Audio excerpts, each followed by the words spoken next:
Videography নয়, কার্য বিবরণী লিপিবদ্ধ করার শর্তে রাজি দুপক্ষ। 2 স্টেনোগ্রাফারকে সঙ্গে নিয়ে মুখ্যমন্ত্রী বাড়িতে ঢুকলেন জুনিয়র ডাক্তাররা। 5 দফা দাবি নিয়ে আলোচনা করতে যাচ্ছি এবং আমরা আশাবাদী।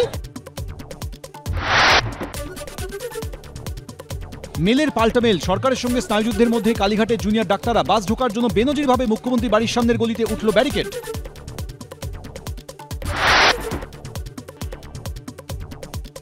শর্তর পাল্টা শর্ত, চিকিৎসক ধর্ষণ খুনের প্রতিবাদে 37 দিনে আন্দোলন। শনিবারের বৈঠক ভেস্তে যাওয়ার পরে মুখ্যমন্ত্রীর বাড়িতেই ফের বৈঠক।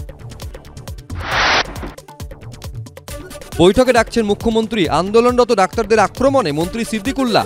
এটা তাদের বাড়াবাড়ি, ব্যাকগ্রাউন্ডে কোনো পলিটিক্যাল শক্তি আছে। রাজ্যের মুখ্যমন্ত্রীকে বিশ্বাস নেই, মাসে যখন মাইনে পান তখন বিশ্বাস হয়। আরজিকর মামলায় কাল ফের সুপ্রিম কোর্টে শুনানি। তদন্তে অগ্রগতি কতদূর, রিপোর্ট দেবে সিবিআই। চিকিৎসককে ধর্ষণ খুনে বিচার চেয়ে 7ম দিনে ধর্নায় জুনিয়র ডাক্তাররা। আরজিকর কাণ্ডে বৃহত্তর ষড়যন্ত্রে কার কি ভূমিকা? প্রাক্তন অধ্যক্ষ সন্দীপ ঘোষ ও টালা থানার ওসি অভিজিৎ মণ্ডলকে মুখোমুখি জেরা সিবিআই এর। জিডির কপি নিয়ে সিজিওতে টালা থানার পুলিশ। আরজিকর কাণ্ডে হাসপাতাল কর্তৃপক্ষের পদক্ষেপে ছত্রে ছত্রে অসঙ্গতি। সকাল 10:45টায় দেহ উদ্ধার।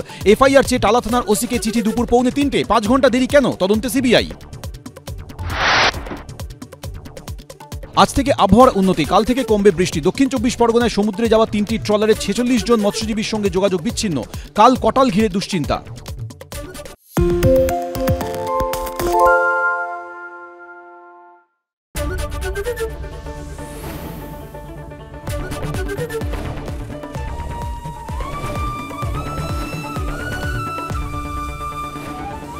এবিপি আনন্দ, এগিয়ে থাকে, এগিয়ে রাখে।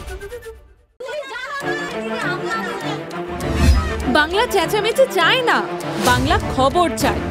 বাংলা খবর, বাংলার খবর। আরে চাটা দে। এই আমার একটা চা দেন।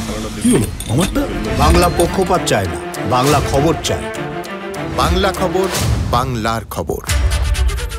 সত্য অন্তহীন, সত্যের খোঁজও তাই। সত্য সন্ধানে তাই আমরা অক্লান্ত, অকুতভয়। এবিপি আনন্দ নতুন ভাবনার প্রতীক, যা মনে মুক্ত, তথ্যে যুক্ত এবং যাবতীয় সীমানার বাঁধন থেকে মুক্ত।